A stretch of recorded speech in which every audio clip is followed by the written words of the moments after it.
Good evening, Judith. Good evening, Sonya. And happy Mother's Day. Oh my gosh. Happy Mother's Day. It's true indeed. Yeah. Um, Welcome to the Coaches Cup. I'm Coach Judith Fender. And I am Sonya Green from Sonya Green Coaching. And we're at our 100th episode. What? On Mother's Day. On Mother's Day. Yeah.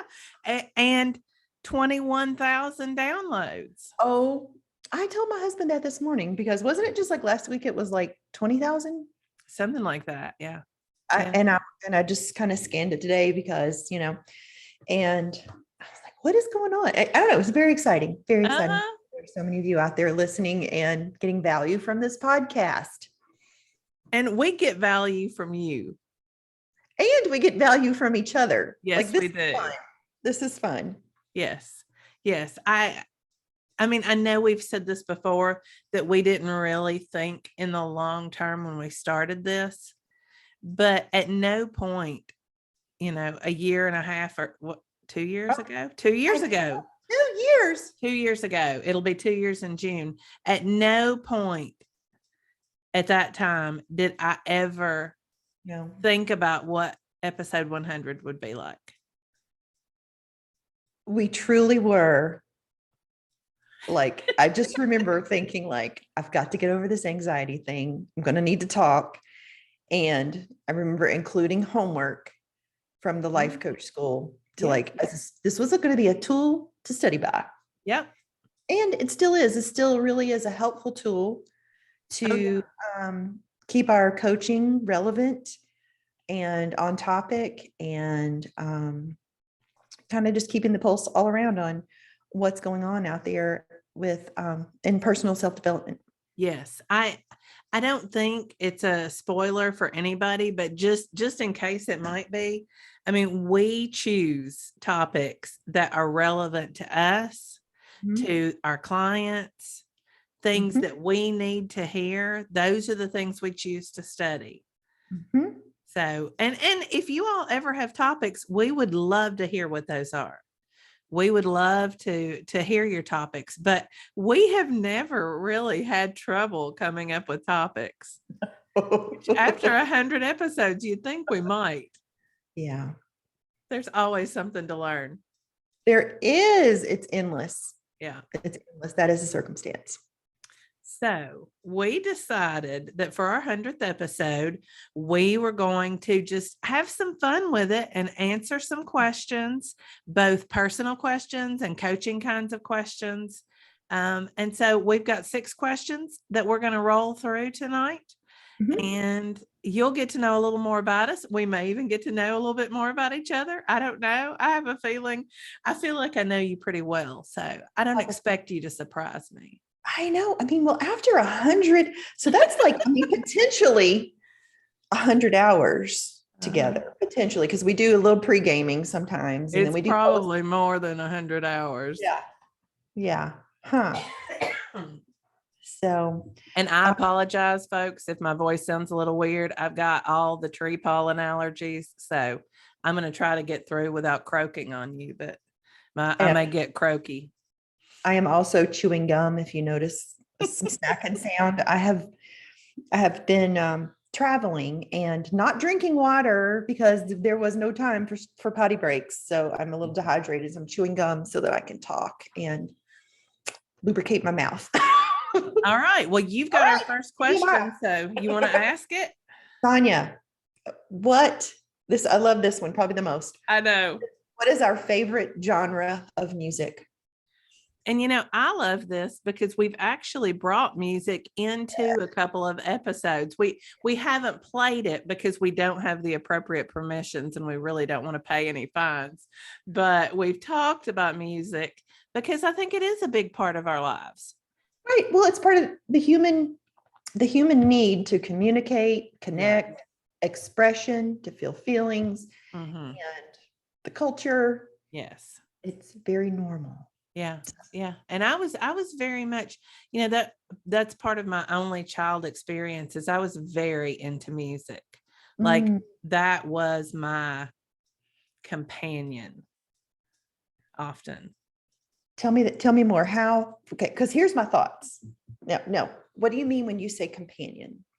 I mean that I remember the radio being on in my house that's some of my earliest memories, or my mom putting on records, my dad listening to music with my dad.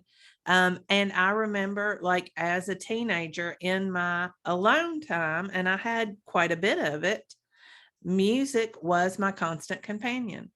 I've always loved music. I've been into music. Like, I know all this useless trivia Mm. about 80s music. Oh, Um, and I know this because my husband and I will be, on a trip somewhere, and we'll have 80s on 8 from Sirius XM on. And I'll be like, okay, who's in this band? What was their biggest hit? I'm just always, and he's like, I don't know. I don't know. Right. Not only does he not know, but he's not as invested. But like, it was my thing. It was my solace, I Mm. think. So, but as far as my favorite genre, Mhm.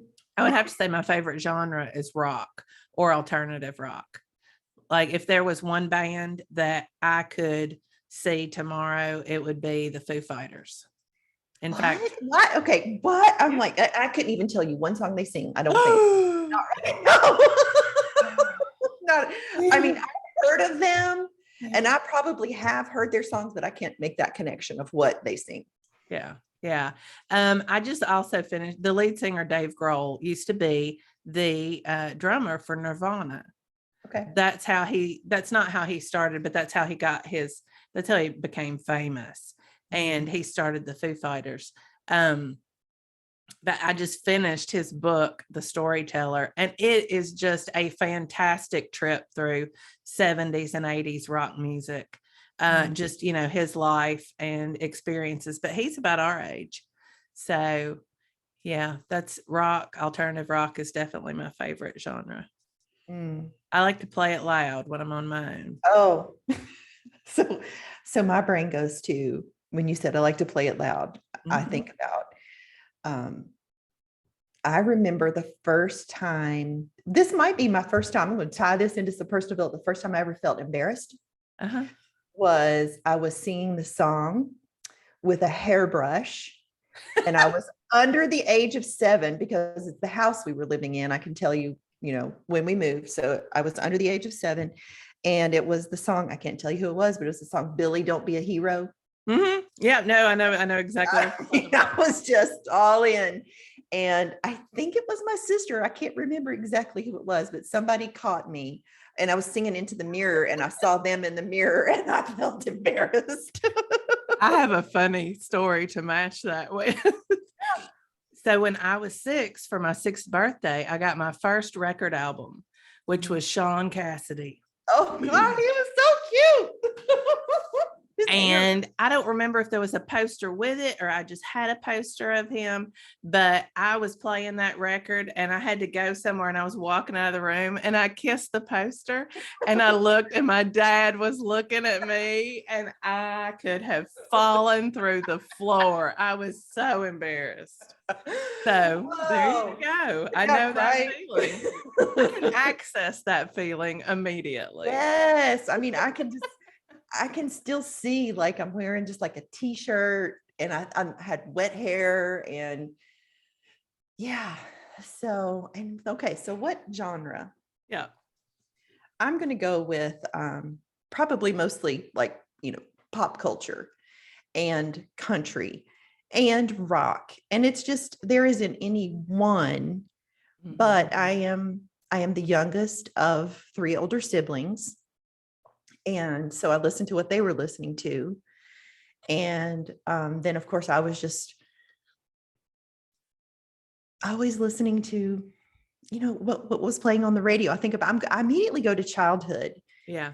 But currently, mostly I'm listening to instrumental to help me when I'm typing answers to questions. Oh yeah. No, I listen to instrumental almost always when I'm in my office. But like you, I have, just so many good memories to music. And, I think about the Eagles. I think about, Stevie Nicks, Oh yeah. big Kenny Chesney fan. If I think about a concert I want to go to because I like the ease, I like the vibe. And, we were listening to James Taylor coming home from Carolina. My daughter graduated. For all you Southern ladies, they played Going to Carolina in my mind, James Taylor's song. And it just brings back so many memories of just such ease and comfort around home. And Elvis Presley, of course. I mean, I grew up with Elvis. My dad singing Blue Suede Shoes. Yeah. Yeah. I remember the day he died, my mother just falling apart, crying, and I could not understand it. I couldn't access, like, I just, I was a little worried. Wasn't really sure. Because I was 6 or 7, I think, when he died. And it just, I didn't understand why she cried like that. Since then, I have certainly had those moments. I've had those moments when Michael Jackson died, when Prince died, of course, when Tom Petty died. I was just blubbering, like Michael Jackson. Really sad. Yeah. So they do allow us to access that feeling part of ourselves. And that's what music does for us. All the feelings. Yeah. Especially for a logical person like me. I think that's how I've always had that access. Okay. Yeah. Yeah. I can tell you this, over the past 2 years, something I have noticed is I need more music in my life, like more fun music to help change the vibe, elevate the vibe in the house, elevate the vibe for myself. Yes. Well, and one of the ways that we can release stress is through singing with it releases, it activates our vagus nerve. And so if I am really stressed and trying to work through that, I will turn off the books. I'll turn off, the talk radio NPR, and I will put on something loud that I'm just going to sing at the top of my lungs. Same. And, as well as movement, right? It helps with releasing tension and changing the state, getting out of the stress state into a more calm state. And it's funny. I was thinking of their child songs you don't think about often. Jeremiah Was a Bullfrog. I did a little, what was, like a little gymnastics thing at school. Like, I will never forget. Oh my gosh. And I just thought of Elton John. I love Elton John, all of those. I think a lot of women musicians that really helped me to feel the strength of what it could be to be a woman, like Tina Turner, Cher, Hart, Pat Benatar, women like that. I told you it's The Rock, right? But edgy. Yeah, I have always just really admired the strength that those women showed. Yeah. I don't know why I just thought about Celine Dion, and I was thinking about the Titanic and how music really can make a movie. Oh, my heart will go on. Like, that song, I could just bawl thinking about it. Yeah, it makes it okay to sit there for 3 hours watching the ship go down. Actually, what I was thinking, I was like, what is my favorite concert? I want to ask myself my own question. What's the most favorite concert you've ever been to? Me? Yeah. Probably AC/DC. What? You got to see us. I am blown away. I'm like, what? They put on a great show. They are amazing. Okay, where did you see them? Well, it's been a long time ago. I was in college. Yeah. But recently my son and I went to see Seether and Three Doors Down. And that was a fantastic show, but it was even better because my son and I went together and had such a good time. And it's like, he's 22 and he wanted to go with his mom. Mm. I mean, we just had the best time. Mhm. So, yeah. What about you? I can't even like access. I don't know if I've got COVID brain going on with can't remember concerts, but I remember my first concert was Bob Seger and the Silver Bullet Band came to Asheville, and it was with my sister. It was after I graduated high school, and we just saw Bob Seger. I guess it would have been 2020 when he did his final tour. I Yes, can't remember the date. I've lost a couple of years. Yeah. But I love Bob Seger, Yeah. and My husband loves him too. I really can't think about. I've loved them all. Not one sticking out, and I'm thinking it's concerning me. I'm tired. Well, let's move on, or we'll be All 3 right. days doing just these questions. The Eagles was an amazing concert. I mean, just I saw them twice. That was really good. That I saw them once or I've only seen them once, but I saw them with my dad, and that was pretty special. That was a big deal because Dad is who introduced me to the Eagles. Like, I remember us laying on my bed because the record player was in my room and listening to the Eagles. And yeah, so that was a pretty special concert too. But okay, so if we could offer one piece of advice, this is a coaching question, changing directions for just a minute, that would do the most to change people's lives, what would it be? Okay. Well, what was the question? Yeah, I know. It's just a little question. If we could offer one piece of advice that would do the most to change a person's life, what would it be? Okay. So my original was going to be thoughts, right? All thinking is optional. Mm-hmm. I'm going to go with what's going in my personal self, and that is to feel the feelings. Like there is like intellectualizing the feelings, and then there is learning to feel your feelings in your body, embody the feelings. Yeah. Yeah. And that is not. It's not easy.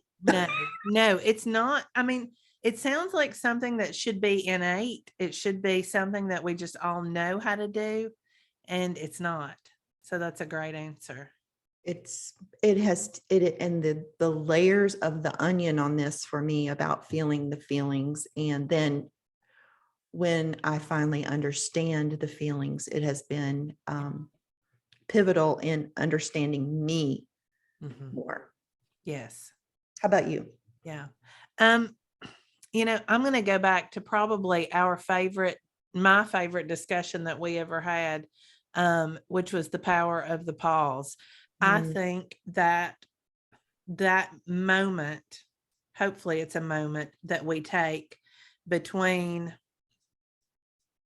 thinking the thought and the action, that pause that goes in between the stimulus and the response, as I think Viktor Frankl said, taking that moment, realizing that we don't have to respond immediately, which is, I think most people, we think we have to immediately respond, or we don't even think about it. We just respond immediately.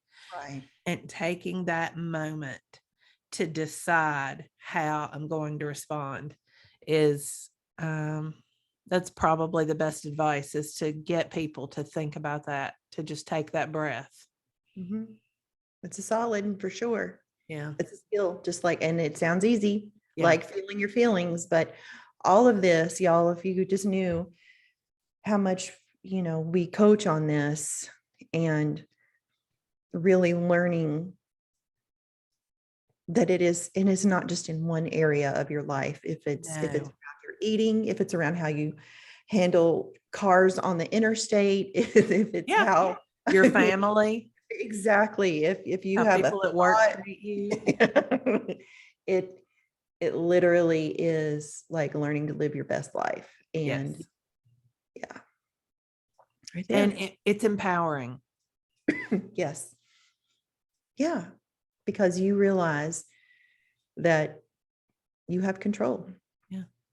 Always. Feeling your feelings is the same way. Oh yeah. People are afraid that feelings are the things that take them out of control, but that's not the case at all.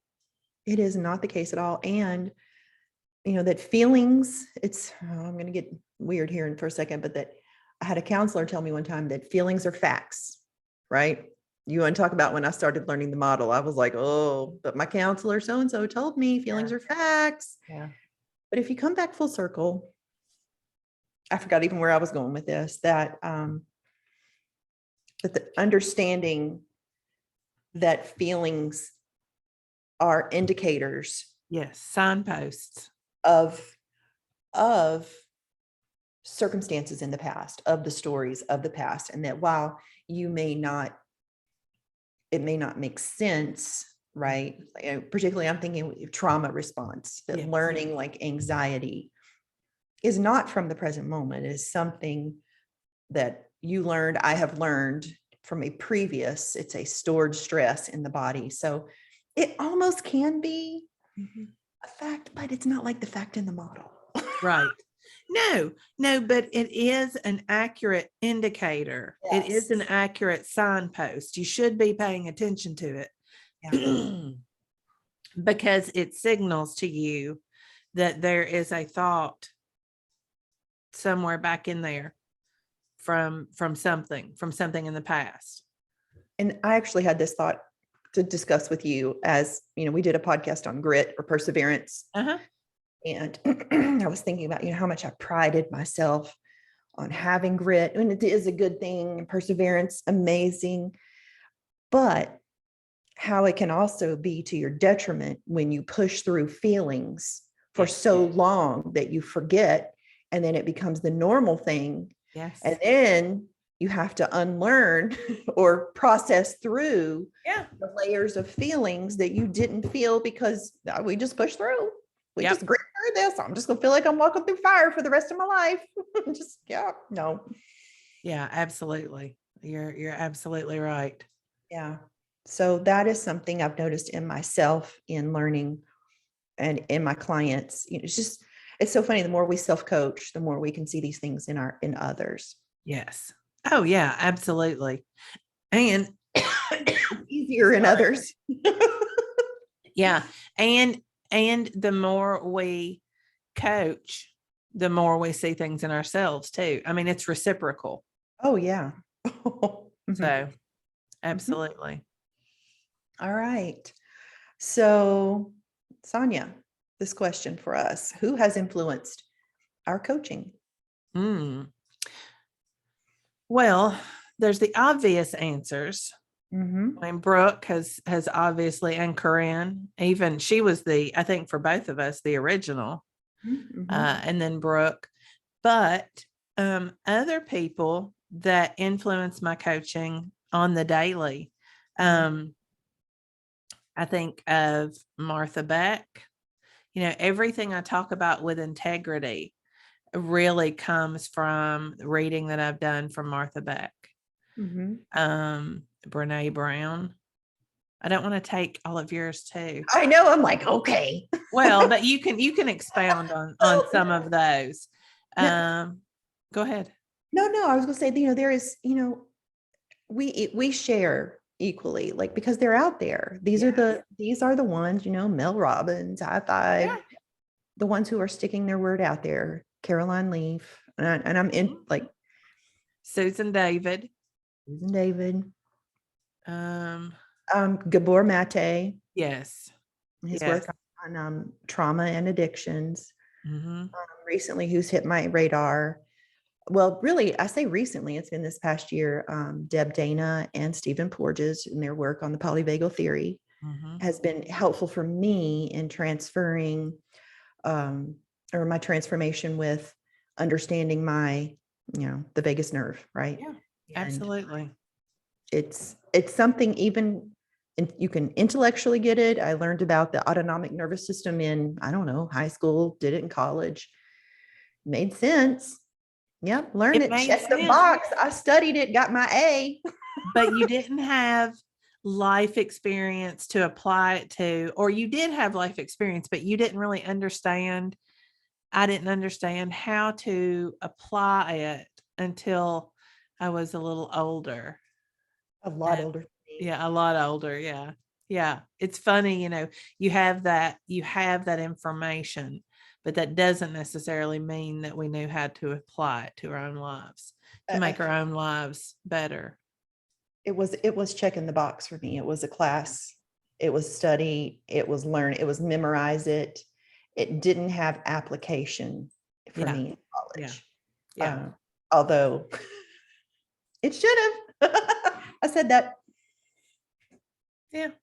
Yeah. If I wasn't trying to check the box, maybe if I didn't have so much anxiety, funny, maybe I could have went. All right, next. Okay, who else were you? Who else influences you? I will tell you that my coaching clients influence me, because many times, it's something that they say that will cause me to reach out and look into something. They'll that I might not have read about or researched had it not been for them.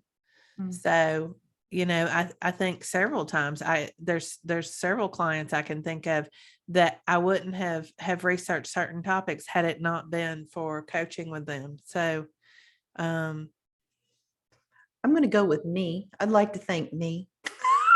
Me all has right, influenced, Snoop. me has influenced my coaching. Yeah.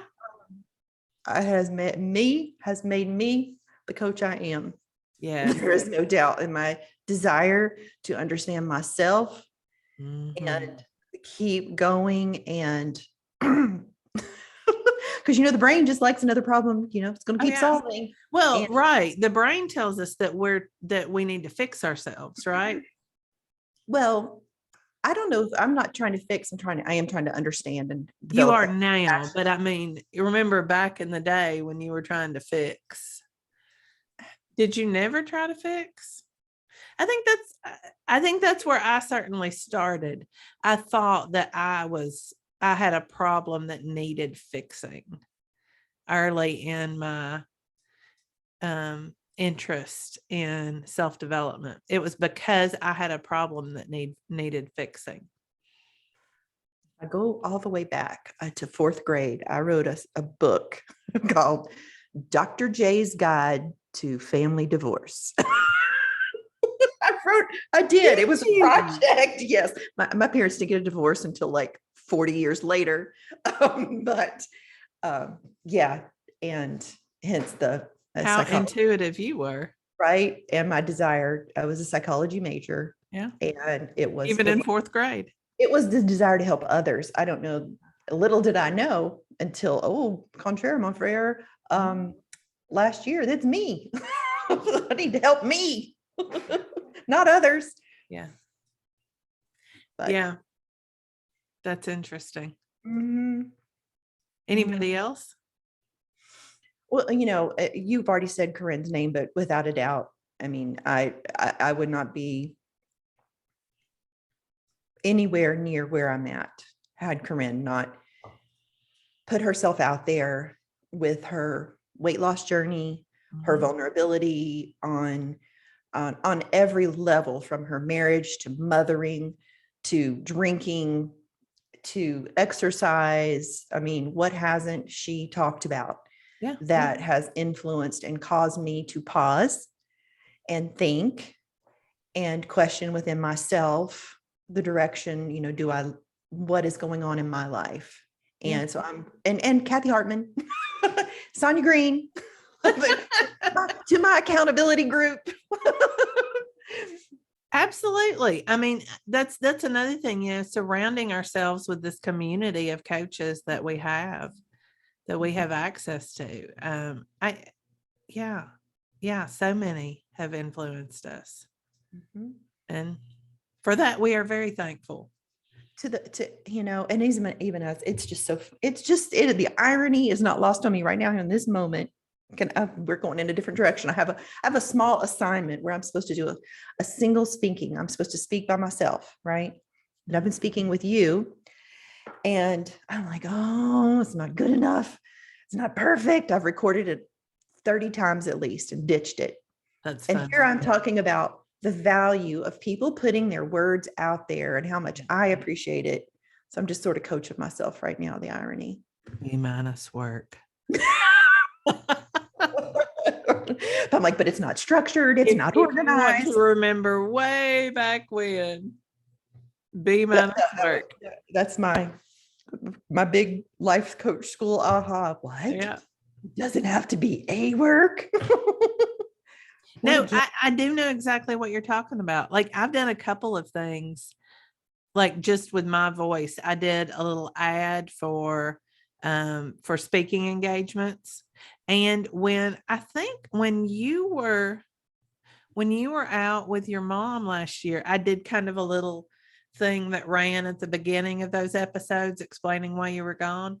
And I recorded them 2 or 3 times. And they still, I was like, oh, and then I thought, no, they're going like they are, because I'm never going to like them any more than I do right now. There is no perfect version. Oh, God. So, all right, next question. This is a fun one. What's on our bucket lists? Well, y'all know about my jumping out of an airplane. Yeah. That is happening this year. I need to get it scheduled and not talk about it anymore. Feel free to talk about it for a while if you'd like. About jumping out of an airplane? Yeah. And not do it. I want to do it. I want to do it when it's, warm, because I think it's going to be colder up there. I'm not researched it. Don't think I have, but it's colder up there. And anyhow, I would like to travel to Machu Picchu. That has been on my bucket list. And, COVID, the thought of being trapped over there. There's a really good sale on it right now, though, on a travel tour. Trying to get people to travel. Yeah. What else is on my bucket list? I'm a little bit stumped. I feel, I would like to, oh my gosh, I would like to remodel my kitchen. I would really like to remodel my whole house. On your bucket list. If you only knew. A couch is on your bucket list. We haven't talked about my refrigerator. I actually got coached one time on my refrigerator. Oh, that's hilarious. It was good. I have a story. I don't know. Should I say it out loud? Y'all want to know about my refrigerator? I don't know about your refrigerator. So avocado green? Oh, no. Oh my gosh. There is no shame. I'm going to tell you. So I grew up a perfect combination of my mother and my father. My mom, the saying went that my mom would like to spend money, right? She wasn't going to, it wasn't a problem for her if there was something she wanted, or Lord knows if there was something for anyone else. Both my parents are so generous, but my dad also has this unique ability. He probably still has the first 2 cents he ever made. You know what I'm saying? Like, he is a penny pincher. So I always prided myself in being someone who knew what she wanted and looked for the best deal, right? And if it ain't broke, you don't need to fix it. So with that said, I have to do a little math here. I am 54 years old, and I still own my first refrigerator, and it is in my house. And it works like a charm. It has never had one problem until about, I don't know, 8 or 10 years ago. I'm, wiping off my white refrigerator, and I'm like, what did the kids spill that, it's like Kool-Aid? What stain is this down here that they didn't, and I just kept wiping on it. And then someone came to work on the dryer, and I was like, would you look at my refrigerator and tell me what's going on here? And he was like, oh, it's rust. From the condensation from the inside out.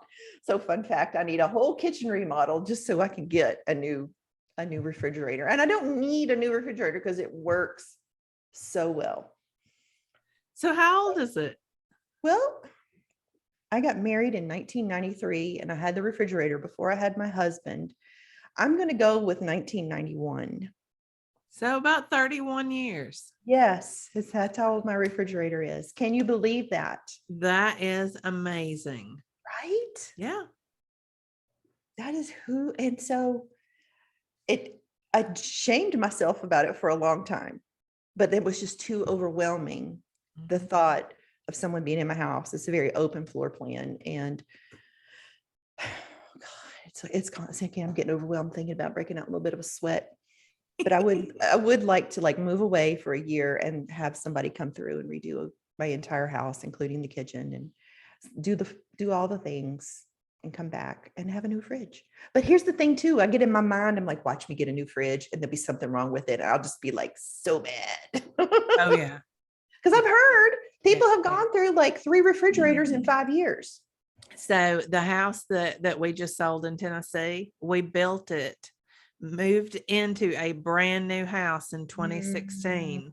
And when we sold it this past year, we had replaced every single appliance except or replaced or repaired every single appliance except um our s- our oven. I think that's right. That was the only one. So, and that was like 5 years. And then you've got had to get a new fridge. Well, we didn't get a new fridge. We had it repaired, but Mhm. I don't remember what was wrong with it. Something I don't remember what was wrong with it. But you know, they were all new appliances. Mhm. They were all new. And within 5 years, something happened to every one of them.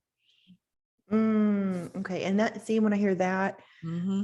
this refrigerator I keep the coils vacuumed under on the bottom, that take that Yep. little off, and um, it might be missing a thing or two, might have a crooked thing in there, but I just adjust and put the heavier things over here, and Mm-hmm. That's we're funny. mhm. Okay. So sorry, what was the question again? Where were we Bucket at? list. Oh, Bucket list. Yeah. um, it's always going to be travel, Yeah. and just travel. That's all I can think of right now. I would like to be at the beach right now. Oh, me too. And see, that's the thing. Okay, so I'll be honest with you. I don't have a bucket list. Mm. I have things that, you know, I enjoy doing, like traveling. I could totally be at the beach. I could be at the beach. Somebody could pitch me a tent on the beach and say, you're going to live here the rest of your life. And I'd be like, okay, I could do that. I mean, maybe not through the cold winter, but, you know, Mhm. basically. I love to travel. There are things that I love to do, but there's not a specific thing Mm. that I think I have to do before I die. Oh, and I don't think about it that way either, for the record. Yeah. Like, I Yeah. really, it's calling to me. Machu Picchu is calling to me. Yeah. There is something about that culture. And I love that it was just discovered in like 1939, Uh-huh. and that it's the most, um, just the most recent find. I just love that about it. So, Yeah. Yeah. I'd love to go back to Europe. My husband wants to go to France, um, to Normandy, and he's kind of a military history buff, and so I'd love to do that with him. But you know, as long as I can be with family, my loved ones, and I I love each new thing that comes into my life mm, and each thing that goes out. So I can't say that if I had a bucket list, going to see the Eagles with my dad would have probably been on it. mhm. But instead it was just a happy accident that just happened in one day. But yeah, I don't have a bucket list, but I could die today and be very content with the life I've lived. Yeah, that's so good. Yeah, I hope that even asking this question, that I don't even, just things I want to do. Yeah, absolutely. And that if I'm not intentional and put some energy behind it, it's not going to happen because I'm not going to magically show up in Yeah. Peru unless I No, put you some won't. effort in it. No, you won't. Well, that's what, Or with a new fridge. yeah. You may go to Peru before you get a new fridge. We'll wait and see. But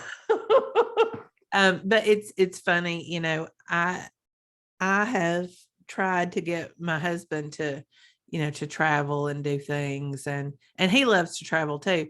But sorry.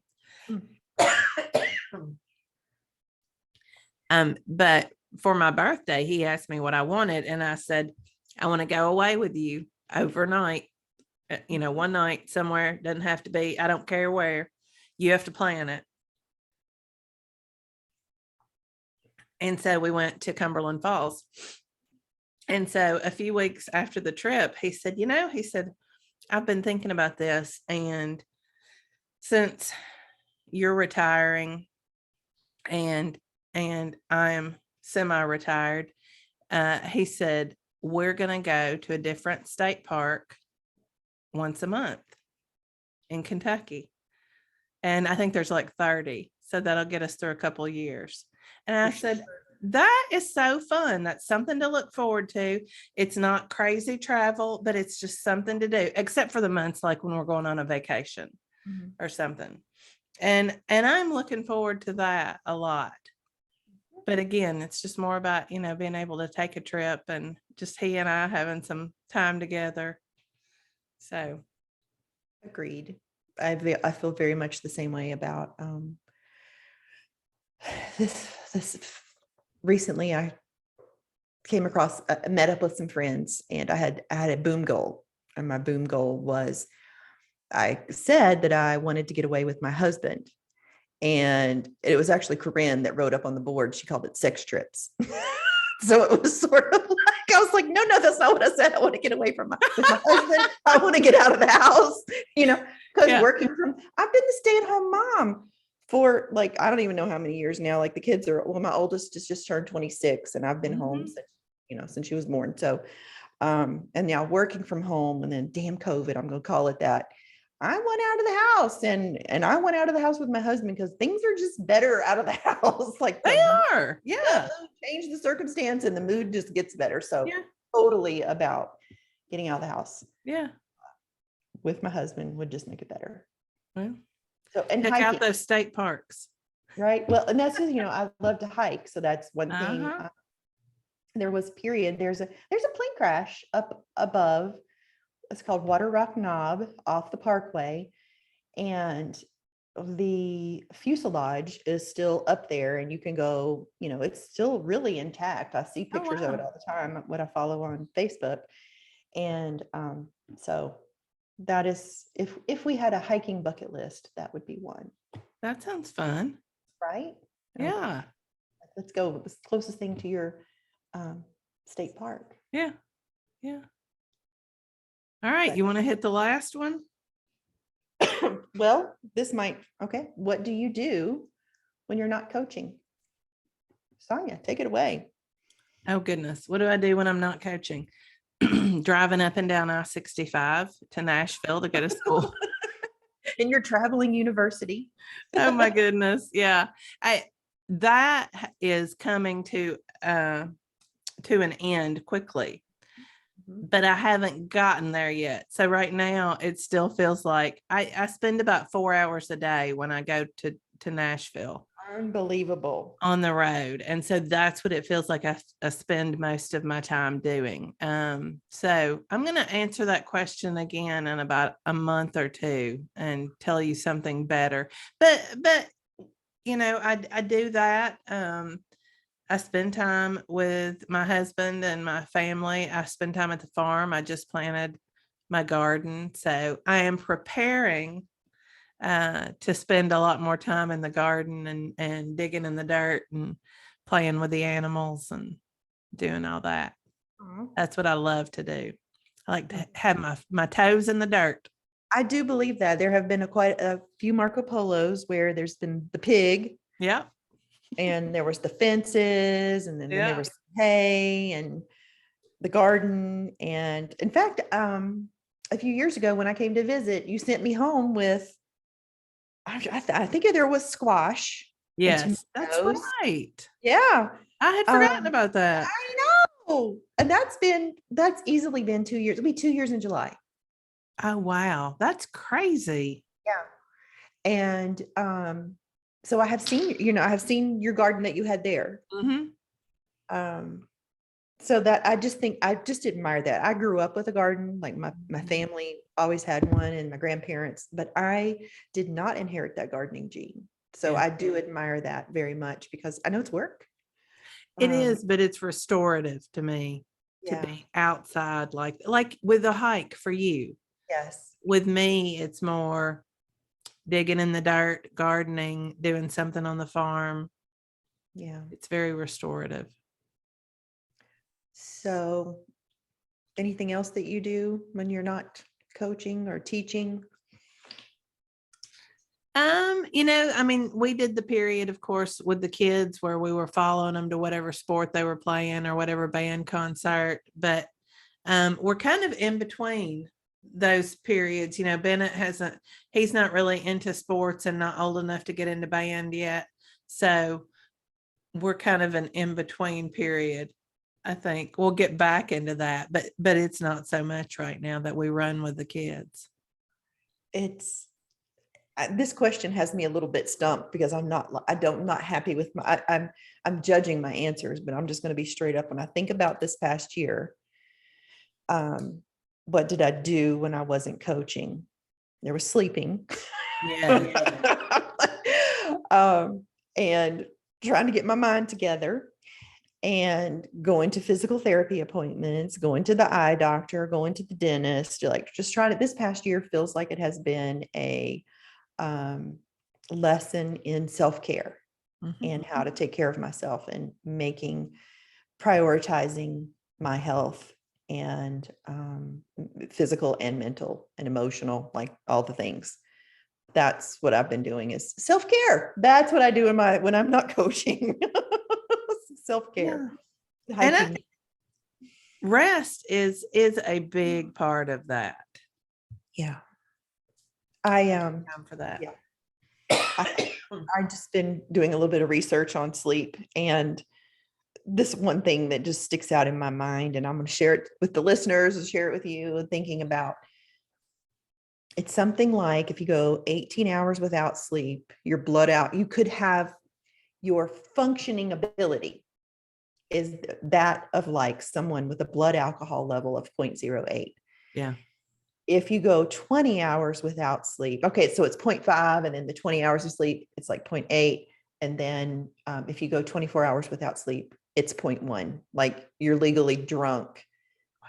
If you go, so thinking about sleep and prioritizing it, and there's research about how the importance of sleep in processing trauma. There's like data that supports how much rest people get after a traumatic event and how they are able to process. I'm sorry, but I'm like geeking out on some research that I've done. I just thought it was so. I'm so sorry. And I'm keep talking because you're coughing. I'm like, well, I'm so sorry. So sorry. But rest cannot be, and it's something you will never be able to. It's not math when it comes to rest. You can't make it up. Mm-mm. There is no if you are in a sleep deficit, you are in a sleep deficit. Yeah.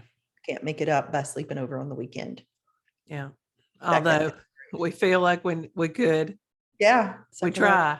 Mm-hmm. Yeah. So, well, I have always been, I know people who don't require a lot of sleep. I require my 7 to 8 hours a night.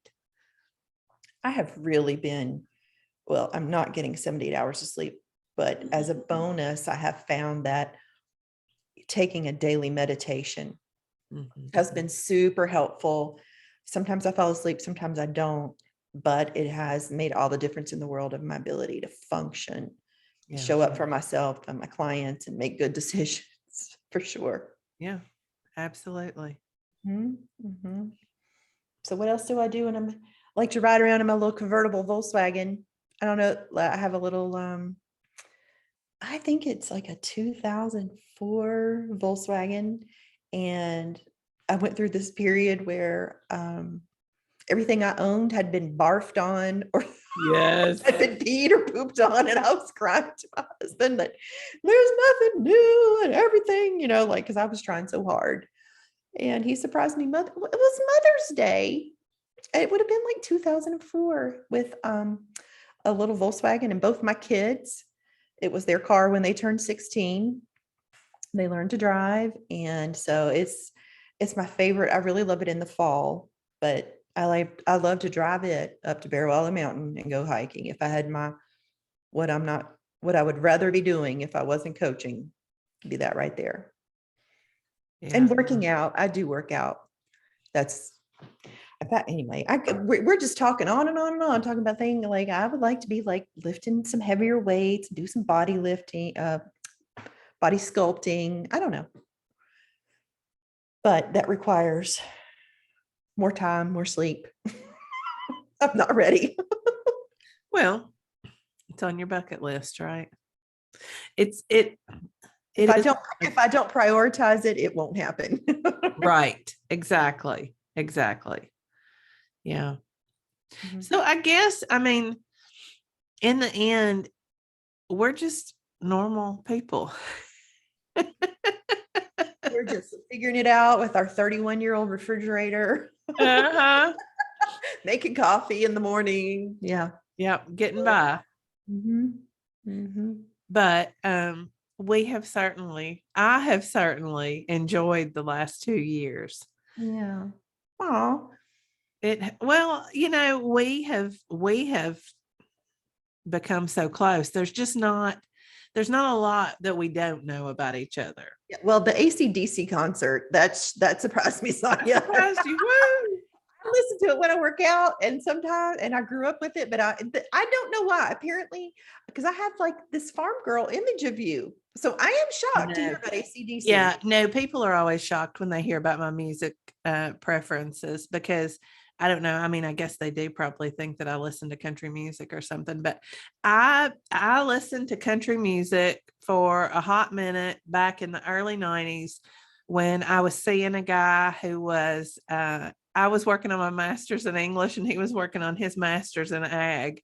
And so I listened to country music because he did, but that didn't last long. And neither did my country music experience.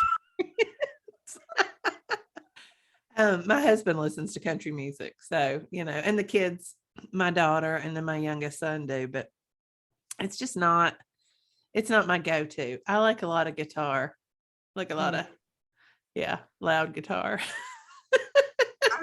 I just couldn't. I like it when I'm working out, but I'm just surprised. I still just don't even know what to say. Yeah. I will. I know. Well, I'm sorry. I hope I'm not screaming in the mic. I'm sitting here awful close to it. Am I coming in too loud? Am I coming in hot? Not at all. Not at all. All right. Well, happy 100th. Happy 100th. Yeah. Who knew what it would be like? I don't know what the next 100 have in store, but I'm looking forward to it. Agreed. See where we end up in 100 more. That's 2 more years. Oh my gosh, I'll be 56. I'll be 53. I will have a new refrigerator. All right, we're gonna mark it down now, folks. Oh, I can't believe I told Judith is gonna have a new refrigerator. Yeah. All right. Well, thank you all for listening. We appreciate your questions. We appreciate your dedication to us, to listening to us, because we really do just enjoy getting on here and learning about coaching topics and talking to each other. 100%. Yeah, I'm sitting here shaking my head in agreement with everything Sonya's saying, and just appreciating that we've had this opportunity to connect and create what we create, and that others. I do love reading the comments. Someone recently left a post about their binge listening to us, and I was like, what? That's crazy. Just that's so awesome. So I'm sorry, I can't think of something like walks a lot or walking to something. So the point I'm making is, please go leave a comment, make a, what's that called, Sonya? Help me out A over there. review. Leave us a review.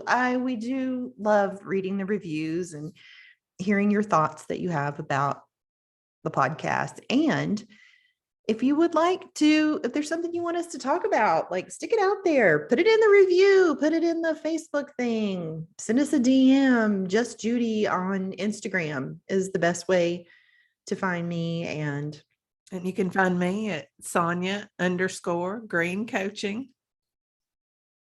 .com. Well, SonyaGreenCoaching.com, but the Instagram is Sonya_. Oh, okay. Green Yeah. Coaching. I am tired. Like my cognitive ability is low. It is bedtime. Yeah. Like we are running late tonight. We're burning the midnight oil. We're Listen, better in the mornings, right? That's a thought. It will be better.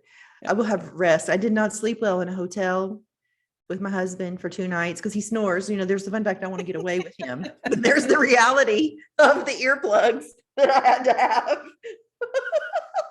So I digress, but I've heard this thing. It's called a sleep divorce. Yeah.